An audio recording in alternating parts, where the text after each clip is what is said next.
Ассаламу алейкум, дамла дейт. Эки суроом бар дейт. Биринчи суроо, конокко барып, кыбыланы билбей калдым дейт. Бир айтчы мүмкүн да телефонун гана депчи. Заряды деле өчүп калат да. Айфондуку бардыгы жакшы заряд тез өчөт экен.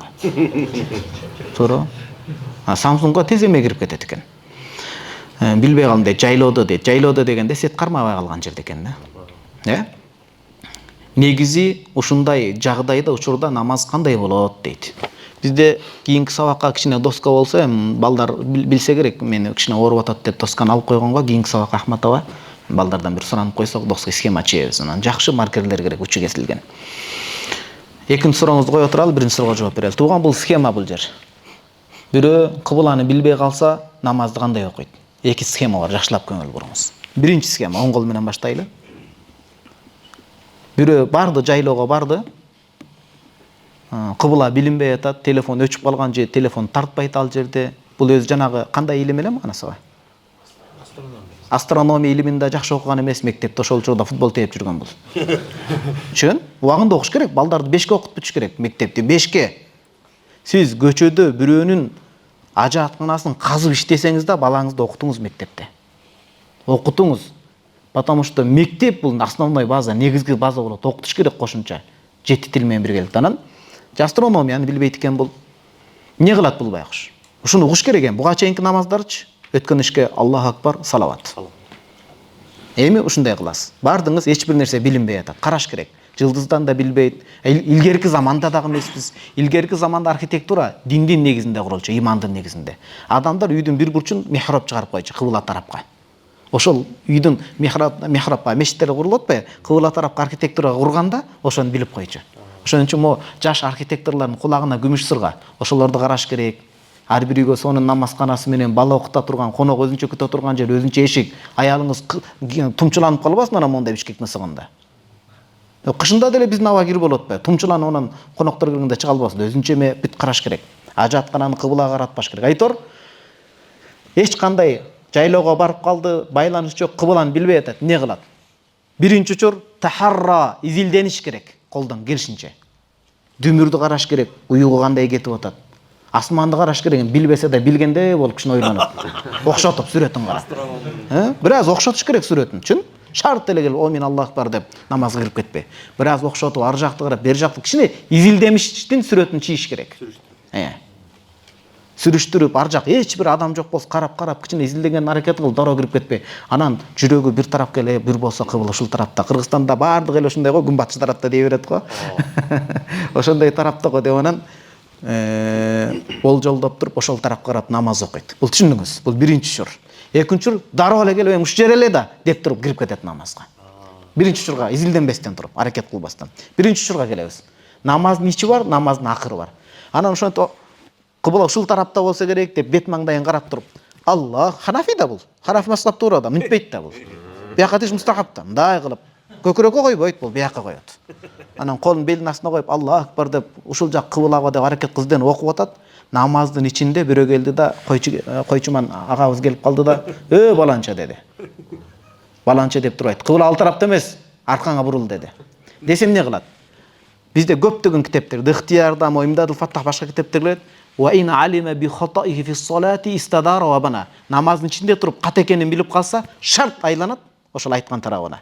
360 градус айланса деле болот. Китайский машинеңиз ерунда болуп калат. Китайский машинеңиздин эме обзору 360 деп атпайсызбы? Бул жер 370 да болуп кетиши мүмкүн. Уруксат сизге. Айтса, намаздын ичинде кат экенин билип калса, шарт бурулат, намазын улап кете берет. Бузулбайт намаз. Улап кете берет. Сахабалардын эмесинен алынган бул. Жок.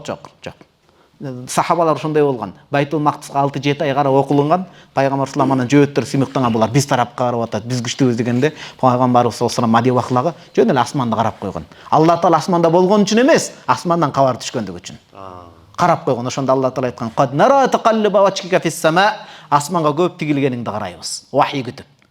Жебрейил пештеши мышактан түшөт. Анан ошону карап, эми сен ушунчалык адеп ийсиң, кыбыла диякты Мекке тарапты карагыла деген.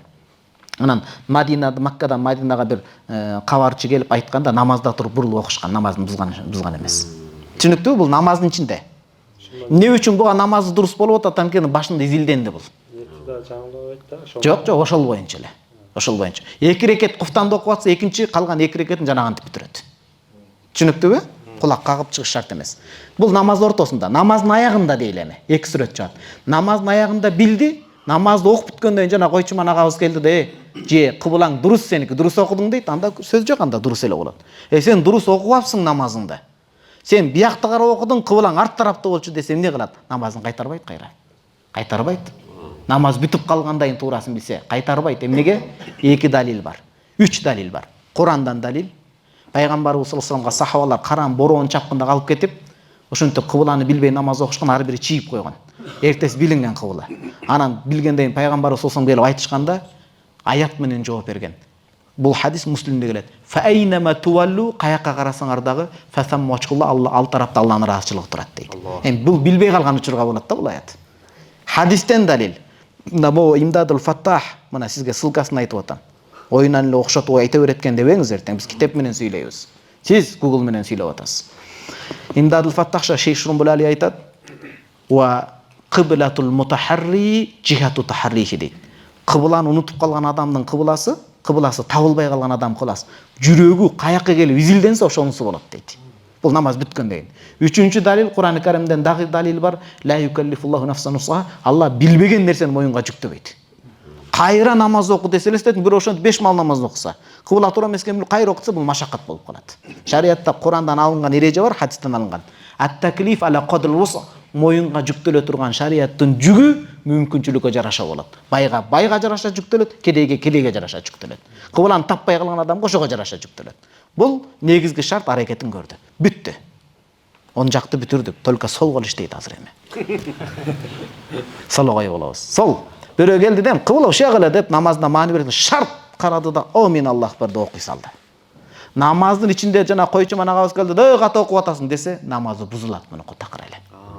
Башынан башташ керек. Истанафа дейт. Кайрадан салам берип чыгып эле, кайрадан жаңыдан баштайт. Намаз бүткөндөн кийин койчуман агабыз келип калды. 2 сүрөт. А, Б. Тест не только в вузах. И здесь тоже есть. А, тест. Сен кыбыласы туура эле чыккан болот. Бактылуу экен да, кээ бир бактылуу адамдар бар го. Көйнөкчөн төрөлгөн деп коет го. Бакты арыган адам. Өз кыбыланы изилденген деле жок, бул зериккен адам. Бирок ошол жакка туш келип калыптыр да. Бактыңан экен, кайтарып окубайсың дейбиз ага биз. Туура эле болот. Бул бактсыз экен, өзү дагы жалкоо экен, жалкоосуна жараша бактсыз экен, биякты карап окуппой деле зеригип, кыбыла бияк тарап болуп чыгып калды. Кайра башынан окуш керек. Канча намаз болсо дагы. Ошентип окуган. Түшүнүктүүбү туугандар? Кеңири жооп алдыңызбы? Эми унутпай чыгарсыз эми. Ошондой жагдайга түшүп калып, калыс таксыр себепкөр болуп калганда, кичинекей бирөөнү эстеп койгула. Кудай ден соолук берсин деп. Экинчи суроо. Парыздан кийин сүннөт намазга тасбih зикирлерди кылып туруш керекпи, же сүннөттү окуп, анан тасбиhlер кышкырткандай болот? Эми буга жооп берилип эле жүрөт. Чуба устазыбыз да жооп берген. Биз да былтыр көп эле жооп берип жүрөбүз. Ыхтиярда мына 3 томдук. 1-чи томдо намаз бөлүгүндө келет. Хадис бул, хадис. Ачык хадис. Айша энебиз айтат. Пайгамбарыбыз саллаллаху алейхи вассалам кайсы намаздан кийин парыздан сүннөт болгон намаздарды айтып атат. Кайсы бизде ал? Багымдат, пешим, шам, куфтан. Туурабы? Ал эми асыр менен кайсы намаз болуп калат? Асыр менен аларды бөлөк. Ошондо кайсы намаздын сүннөтүнөн кийин парызы бар болсо, же парыздан кийин сүннөтү бар болсо, ошо Айша энебиздин хадисин алып келет Имам Маусули 1-чи томдо. Пайгамбарыбыз саллаллаху алейхи вассалам ошол парыздан кийин сүннөт же сүннөттөн парыз болсо, Аллахумма антассалам ва минкассалам табаракта я зал жалал вал икрам дегенчелик гана турат эле, кийин сүннөткө туруп кетет эле дароо дейт. Сүннөттү окуп бүтүп анан зикирин чалат эле дейт. Ошондой тууган. Жанагы кээ бир туугандарыбыздын айткан далилдерчи, аларды деле желбейбиз, алар деле бир тууган. Просто окубай атат да маселечи. Туура суу туратына. Ошол маселеде келет бир туугандарыбыз биздин, жок хадис бар го, Пайгамбар дубура кулу салават, ар бир парз намаздан кийин деп. Ал тууган биякта да хадис бар, биякта да хадис бар. Хадис илимде эреже бар. Ал жаму байна далилейн аула. Эки хадисти экөөнү тең колдон келсе бириктирип амал кыл. Биз мына бул жерде ханафилер эки хадисти тең амал кылып биригип атабыз. Буга дагы мына дароо жанагынча айтып турат эле, кечикпейт эле деген. Анан буга дагы парыздан дуа кабыл болот деген эмелер, тасбиhlер деген сөз, ал эч кандай парзы, сүннөтү жок намаздарды айтып атабыз. Парыздан сүннөт жок болсо да отуруп кыла бериңиз асыр намазында карай. Эки хадисти колдон келинче амал кылып атабыз. Көрдүңүзбү жан кылып? Бул хадис каякта келген? Таап берем, шашпа, мына бетин ачып чаап берейин, таап берейин. Маселе бүтсүн бирөт ошон менен. Сүннөт намаз парздын кемчилигин толуктайт да. Ооба. Анткени жанагы зикирди кылып отуруп сүннөт калып кетпесин. Сүннөт намаздын сүннөтү бекемирээк болот зикирге караганда. Анан зикирди кийин кылынат. Биз ошондой этияттык кыралат да, туурабы? Азыр бүткөнчө таап берем, айтор бул жерде хадистин даражасы келген. Кийинки суроо. Ассаламу алейкум устаз дейт. Алейкум ассалам рахматуллахи ва баракатух. Асаке сиз карай бериңиз. Жана нафил намаздарда келген Айшенебиздин риваяты келет. Аллахумма антассалам ва минкассалам табарак тазал жалал деген. Ассаламу алейкум устаз дейт. Алейкум ассалам рахматуллахи ва баракатух. Намаздан кийин Куран окуганда башын үн чыгарып калганын ичибизден окуган туурабы? Мисал Ихлас, Фалак, Нас сүрөлөрүн. Өзү жалгыз окуп калсаңыз, сиз жалгыз окуп калсаңыз, 3 намазда ыктыяр бар, тандоо бар. Багымдатта, шамда, куфтанда жалгыз окуп калдыңыз эми. Кандай себептер менен мешитке бара албай. Апаңыз ооруп калды, апаңызга шыпа берсин, карап калдыңыз. Ушул 3 намазда 2 ыктыяр бар. Биринчиси, кааласаңыз жарый окуңуз, кааласаңыз ичиңизден окуңуз. Ал эми имам болуп калсаңыз, жарыя намаздарда жарый окуш важип болот. Купуя намазда купуя окуш важип болот. Тетир кылсаңыз сажда саба кыласыз. Ал эми сиз эми жалгыз окудуңуз апаңызды карап үйдө калып. Биринчи рекетте үнүңүздү чыгардыңыз, экинчи рекетте үнүңүздү басып койдуңуз. Жок, намазды кандай баштаса ошондой абалда бүтүрүш важип болот, сиз сажда сакма кыласыз. Жаңылып саждасын кыласыз. Түшүнүктүүбү бир тууган? Кыскача ушундай. Таптыңызбы? Машалла, колуңузга береке сизге. Кайсы жеринде экен? Кайсы жеринен таптыңыз? Мына. Ва куллу, көңүл буруңуз. Ихтияр 1-чи том 169-чу бет. Ва куллу салатин дейт. Ар бир парз намаз баъдаха мен менен эсептешпейсиз, каршы чыксаңыз. Эртең имам Маусули менен кыяматта эсептешесиз. Я ничего, брат. Ва куллу салатин баъдаха суннатун дейт. Кайсы парз намаздан сүннөт намаз бар болсо, багымдат сыяктуу эми эч ким менен душмандаспайбыз болгон илим маселесин айтып атабыз да. Багымдат, шам, куфтан сыяктуу. Парздан сүннөт бар болсо көңүл буруңуз, тууган, көңүл буруңуз. Имам Маслим не деп атат? Юкрахул кууду баъдаха. Зикир тартып отуруш макруh болот деп атат. Анткени эмнеге зикир могу китепте айтат, Камал ибн Хумам рахималлах Фатхул Кадирданы мустахаб даражасына алып барган. Намаз сүннөт болуп атат. Элестетиңиз?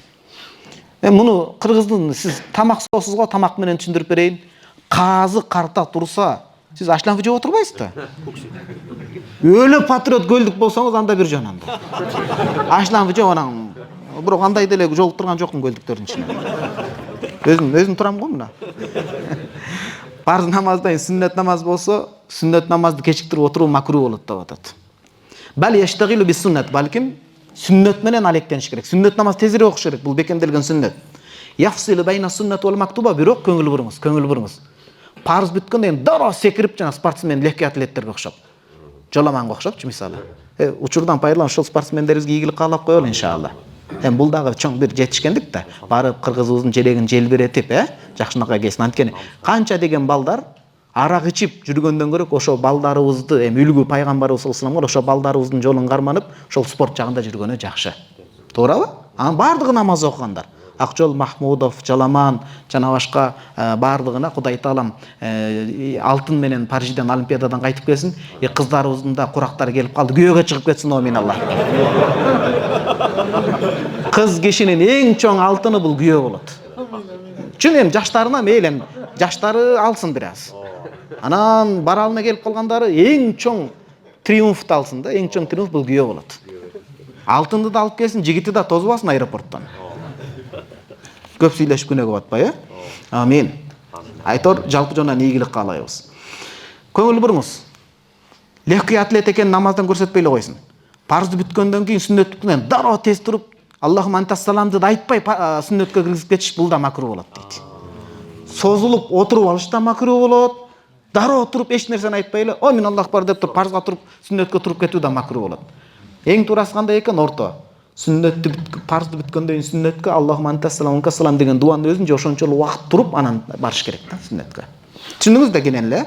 Далил Айшенебиз айтат, пайгамбарыбыз саллаллаху алейхи ва саллям кана яқуду миқдара ма яқул, парз намаздан экинчи намазга ушул өлчөмдө турат эле дейт, күтүп отурат эле. Аллахумма антассалам ва минкассалам ва алейка я'дуссалам табак тазылжырам дейт эле дейт. Бул хадисти ахражаху Муслим, Муслимде келген бул хадис. Братишка, каяка барасың?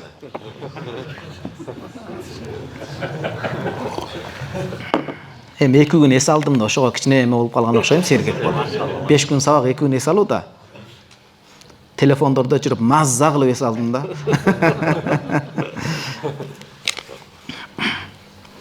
Ассаламу алейкум устаз дейт. Мухасаба, муракаба тууралуу айтып бересизби дейт. Сиз айткандай тапшырмаңыз жарым саат убакыт бөлөм деп бөлүш керек деген ушуларбы кененирээк айтып бериңизчи, Аллах разы болсун. Мына карасаңыз, сабакта айтылган нерсени дароо көңүлгө түйүп, жадымга түйүп, кайра ошону суроо берип атат. Биринчиден туугандар, муракаба деген 2а 1а кошуп коесуз. Муракаба деген Алла Тааланын Рокиб деген аты бар, периштелер бар, ошондой Рокиб деген Куранда келет. Ма ялфизу мин каулин, пенде бир сөз сүйлөбөсүн, жарым сөз сүйлөбөсүн, илля валадайги, пенденин эки жагында Рокибун атид, амалын көзөмөлдөп жазып турган периштелер бар дейт. Көзөтүүчү деген сөз. Алла Таала дагы көзөмөлдөөчү деген сөз. Эч ким Алла Тааланын көзөмөлүнөн кайып болуп кетпейт. Муракаба ошондон келип чыгат. Адам дайым Алла Таала мени көрүп билип турат, мен Кудайдын көзөмөлүндөмүн деген сезим бул. Түшүндүңүзбү? Муракаба деген ошол сезимди жүрөк орнотуу. Муну өтө олий адамдар орнотот жүрөккө. Кудайды карап. Элестетиңиз. Баа Чубак устазыбыз айткандай да. Бизге азыр жылан түшүп кетсе, силер таштап мен биринчи качып кетем дейт го. Ошол сыяктуу бул ошондой жүрөктү Алла көрүп турат. Бул өзүнчө бир даражадачы. Устазыбыз ошого жеткен иншалла. Анан бул муракаба ошондой. Мухасаба деген өзүнүн эсеп кысап кылуу. Өзүнүн эсеп кысап кылуу. Умар радиаллаху таала анхунун сөзү бар, бул Бухариде келет. Хасибу анфусакум кабла ан тухасабу. Кыяматта сурнай тартылгандайын адамдар махшар майданына тирилип, жыйналып, эсеп кысап берүүдөн алдын өзүңөр эсеп кысап кылгыл, ошондо утулбайсыңар дейт. Бул ушул экөө. Мухасаба деген өзүнүн эсеп кысап кылуу күнүгө. Кандай жакшы амал кылдым, жаман амал кылдым. Жакшы болсо Аллага шүгүр айтат, өзү машырланып, мактанып кетпейт. Кудай берип атат дейт. Жаман болсо кечирим сурайт. Ушул экөөнү айтып атат. Тууралуу айтып бересизби дейт. Эми кыскача ушуну айтып бердим бир тууган. Муну билегин көтөрүп, жеңин мондай бекем кармаган баатырлардын иши бул. Муракаба менен мухасаба. Бул асылдардын касиети бул. Асылдардын амалы. Иншалла Аллахым ошол асылдардан кылсын. Күнүгө илгерки алтын доордогу сахабалар, табейиндер 3 кылымда макталып, даңкталып өткөндөр күнүгө эсеп кысап кылат эле. Жакшы амалдарын өзү ухоо менен кылып турмун эмес, Алла мүмкүнчүлүк берди деп мактап айтат, жаман амалын истигфар айтат. Ушинтиш керек ар бирибиз.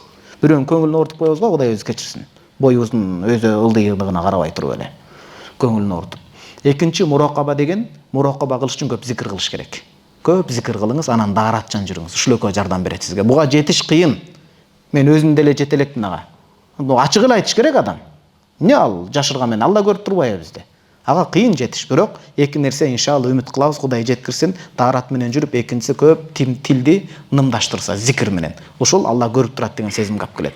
Бирок сиздин балаңызда ушул мүмкүнчүлүк бар. Күнүгө ушуну айтыңыз. Алла сени көрүп турат, Алла сага кудуреттүү, Алла сени жакшы көрөт деп. Ушул үчөө балаңыз балагатка жеткенде олиячылык сезим берет, себепкер болот ушул. Сиз айткандай тапшырмаңыз жарым саат убакыт бөлүш керек. Ооба, иншалла ушуга кирет бир тууган. Кийинки суроо.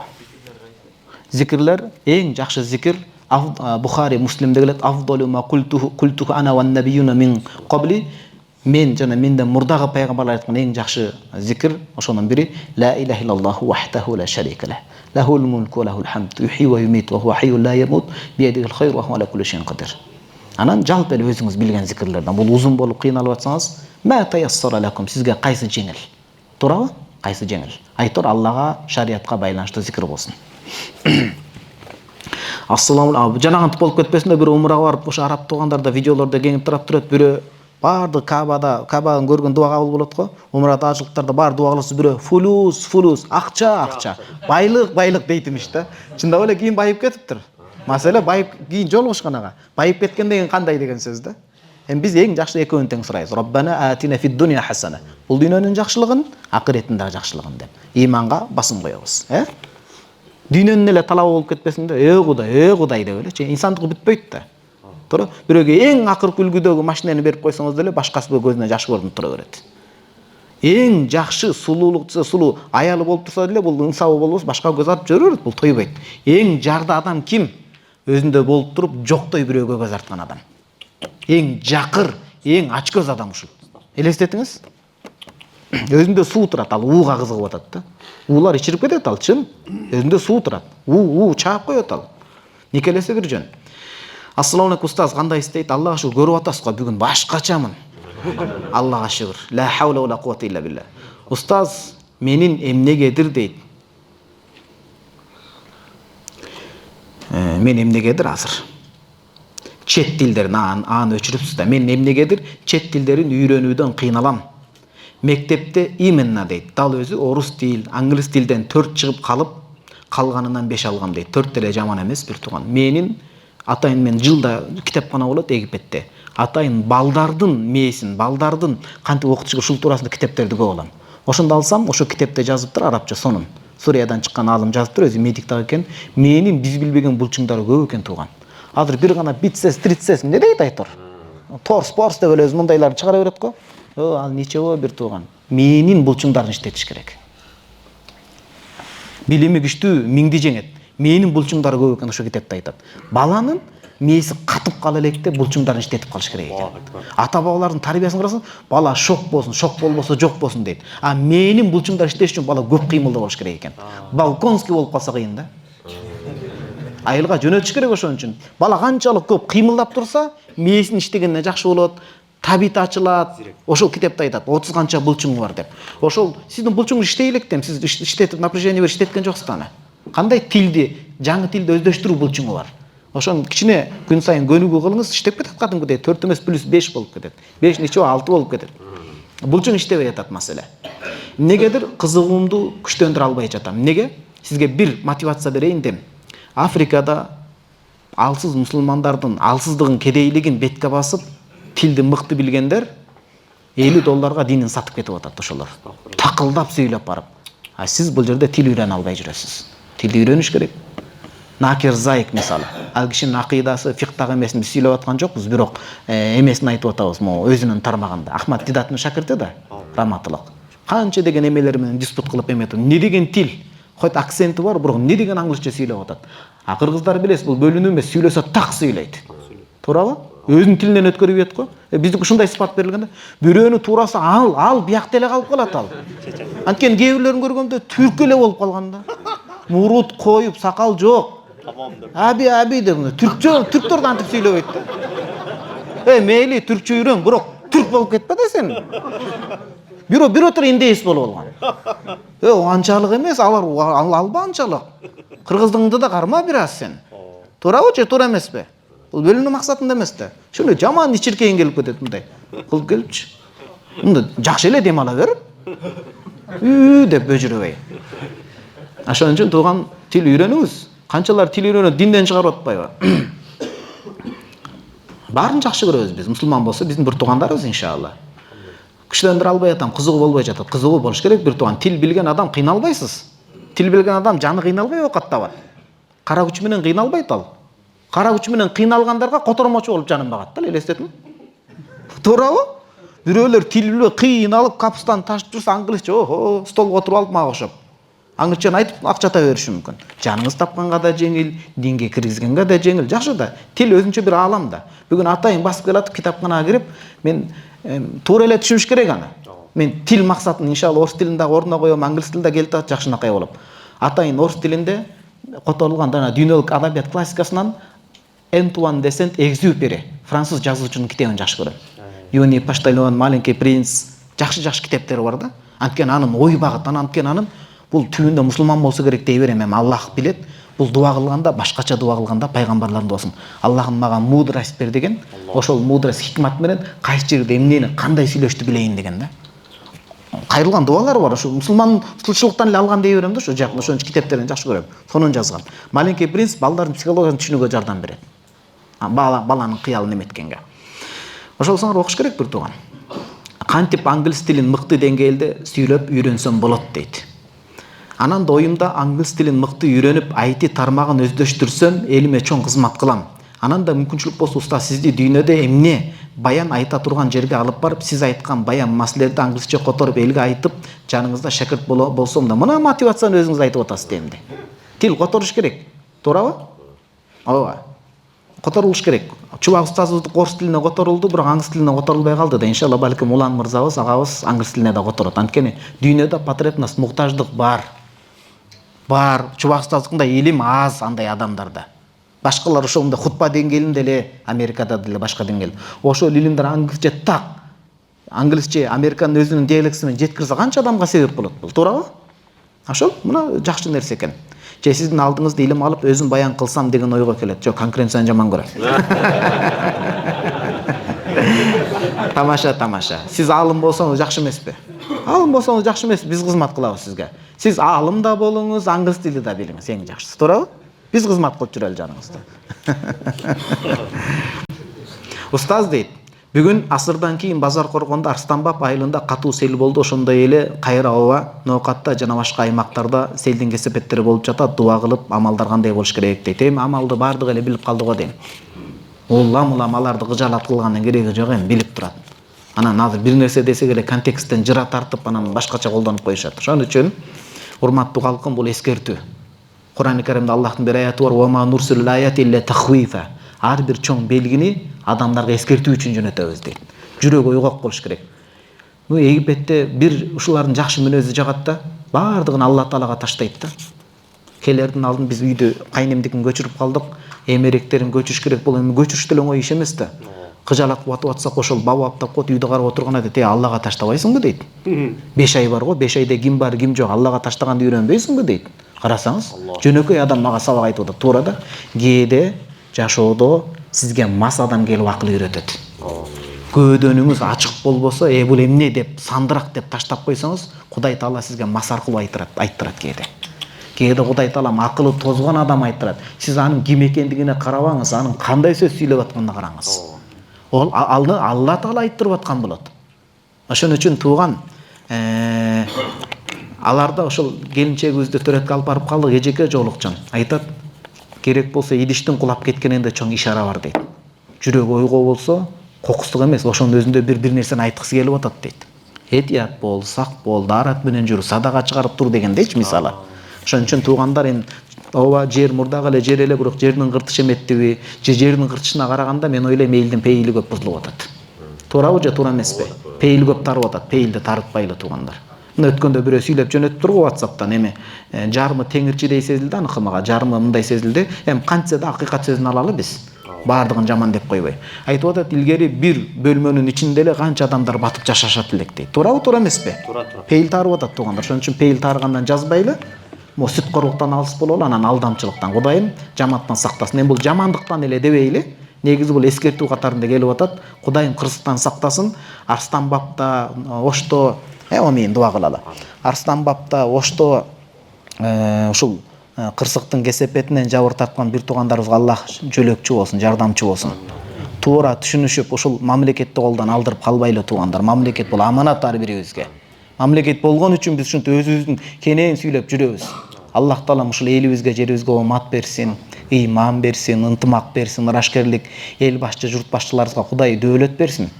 Кудай ушу туугандар, менин байкоомча алар жакшы эле иштеп атат. Ошону баалап калыш керек го дейм. Мындан артык болбойт, жакшы баалап калалы, жакшы дуабызды кылалы, куйтулукка жол бербейли. Бул эл биз үчүн эл, бул жер биз үчүн. Андан жогору чыксак, мусулман эл үммөтү бекен болсун. Кордук көрүп аткан бир туугандарыбызга Алла жардам берсин.